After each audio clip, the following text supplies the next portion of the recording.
പ്രിയപ്പെട്ടവരെ, പുതിയ അധ്യയന വർഷമൊക്കെ ആരംഭിക്കാൻ ഇനി കുറച്ച് നാളുകൾ കൂടിയുള്ളൂ. ചിലരൊക്കെ പഠിച്ചു, നല്ല മാർക്ക് മേടിച്ചു, വിജയിച്ചു. ചിലർ പുതിയ അഡ്മിഷന് വേണ്ടിയിട്ടൊക്കെ കാത്തിരിക്കുന്ന ഒരു സമയമാണ്. ചിലർ പരാജയപ്പെട്ടു പോയി. അതിലും സങ്കടത്തോടുകൂടെ ഇനി എന്ത് എങ്ങനെ എന്ന് ചിന്തിച്ച് അസ്വസ്ഥപ്പെടുന്നവരുണ്ട്. അതിൽ സങ്കടത്തോടു കൂടിയിരിക്കുന്നവരുണ്ട്. തീർച്ചയായിട്ടും നമുക്ക് ദൈവം ഉയരങ്ങൾ കീഴടക്കാനുള്ള കരുത്ത് മനുഷ്യന് നൽകിയിട്ടുണ്ട്. അതുകൊണ്ട് നമുക്ക് കീഴടക്കാൻ പറ്റും. ഈ എവറസ്റ്റ് കൊടുമുടിയെ കീഴടക്കിയില്ലേ? ഈ ലോകത്തിൻ്റെ നാനാഭാഗങ്ങളിൽ മനുഷ്യൻ എത്തിച്ചേർന്നിട്ടില്ലേ? എന്തെല്ലാമാണ് പുതിയ പുതിയ കണ്ടുപിടുത്തങ്ങൾ, മനുഷ്യനിലൂടെ പുതിയ പുതിയ മാറ്റങ്ങൾ ഈ ലോകത്ത് കടന്നു വന്നിട്ടില്ലേ? നമുക്ക് കഴിയും. ഉയരങ്ങൾ കീഴടക്കാൻ ചന്ദ്രനിൽ മനുഷ്യൻ പോയില്ലേ? നമുക്ക് ഉയരങ്ങൾ കീഴടക്കാൻ സാധിക്കും. ജോനാഥൻ എന്ന് പറയുന്ന ഒരു കടൽപ്പക്ഷിയെക്കുറിച്ച് പറയുന്നുണ്ട്. ആ കടൽപ്പക്ഷികൾ സാധാരണയായിട്ട് ചെളിക്കുണ്ടുകളിലാണ് ഇങ്ങനെ കഴിയാറുള്ളത്. ഒരിക്കലൊരു കടൽപ്പക്ഷി മുകളിലേക്ക് നോക്കിയപ്പോൾ ആകാശത്തു കൂടെ കാക്കയും കഴുകനും പരുന്തും പറക്കുന്നത് ആ ജോനാഥൻ എന്ന് പറയുന്ന കടൽപ്പക്ഷി കണ്ടു. അത് മറ്റുള്ളവരോട് പറഞ്ഞു, നമ്മളൊക്കെ നോക്കിക്കേ, ശരീരത്തിലെല്ലാം ഈ ചെളിയും ഈ അഴുക്കുമല്ലേ?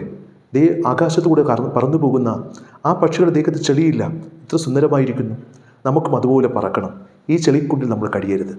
മറ്റുള്ളവർ പറഞ്ഞു, എടാ, നമ്മുടെ ജീവിതം എങ്ങനെയാണ്? നമ്മൾക്ക് ഇവിടെ ജീവിക്കാൻ പറ്റും, നമുക്കിതൊന്നും ഉയർന്നു പറക്കാൻ പറ്റില്ല, നമ്മുടെ ചിറകൾക്ക് അതിനുള്ള ശക്തിയില്ല. പക്ഷേ ജോനാഥൻ പറഞ്ഞു, ഞാൻ പറക്കും, ഞാൻ ഉയരങ്ങളിലേക്ക് പറക്കും. അങ്ങനെ ഓരോ ദിവസവും അത് പരിശീലനം നേടി പലപ്പോഴും വന്ന് വീണു, മുറിവ് പറ്റി, മറ്റുള്ളവർ പരിഹസിച്ചു, കളിയാക്കി. പക്ഷേ കുറച്ച് നാളുകൾക്ക് ശേഷം ജോനാഥൻ പറന്നു.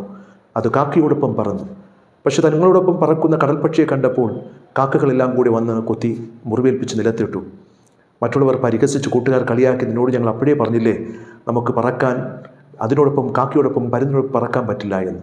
പക്ഷേ ജോനാഥൻ വീണ്ടും പരിശീലനം നേടി കുറച്ച് നാളുകൾ കഴിഞ്ഞപ്പോൾ കാക്കയെക്കാളും മുകളിൽ പറന്നു. പിന്നീട് അത് വീണ്ടും പറന്ന് കഴുകനേക്കാളും പരുന്തിനേക്കാളും ഉയരങ്ങളിൽ പറന്നു.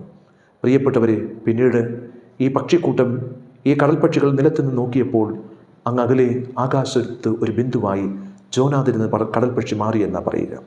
എന്ന് പറഞ്ഞാൽ നമുക്ക് പറ്റില്ല എന്നൊരു ചിന്തയില്ല. നമ്മൾ പരിശ്രമിച്ചാൽ എന്തിനേയും കീഴടക്കാൻ നമുക്ക് കഴിയും. അതല്ലേ നമ്മുടെ ജീവിതം കൊണ്ട് പഠിപ്പിക്കുന്നത്. ജീവിതത്തിൽ നമ്മൾ പഠിക്കുന്ന പാഠം, എത്ര കഷ്ടപ്പെട്ടാലും അധ്വാനിച്ചാൽ മാത്രമേ, നമ്മൾ പരിശ്രമിച്ചാൽ മാത്രമേ നമുക്ക് ഇതിനെ മറികടക്കാനായിട്ട് സാധിക്കുകയുള്ളൂ. അതുകൊണ്ട് പരാജയപ്പെട്ടു പോയവരെ, നിങ്ങൾ പരാജയപ്പെട്ടു എന്ന് ചിന്തിച്ച് വിഷമിച്ചിരിക്കേണ്ട. വിജയം വരിച്ചവരെ, നിങ്ങൾക്ക് ഈ കടമ്പ കടക്കാൻ പറ്റില്ല എന്ന് നിങ്ങൾ ചിന്തിക്കേണ്ട. ജോനാഥൻ എന്ന് പറഞ്ഞ കടൽപ്പക്ഷിക്ക് ഇത് കടമ്പ കടക്കാൻ പറ്റിയെങ്കിൽ, പ്രതിസന്ധികളെ മറികടക്കാൻ പറ്റുമെങ്കിൽ എനിക്കും നിനക്കും സാധിക്കും. അതിന് നമ്മെ ദൈവം അനുഗ്രഹിക്കട്ടെ.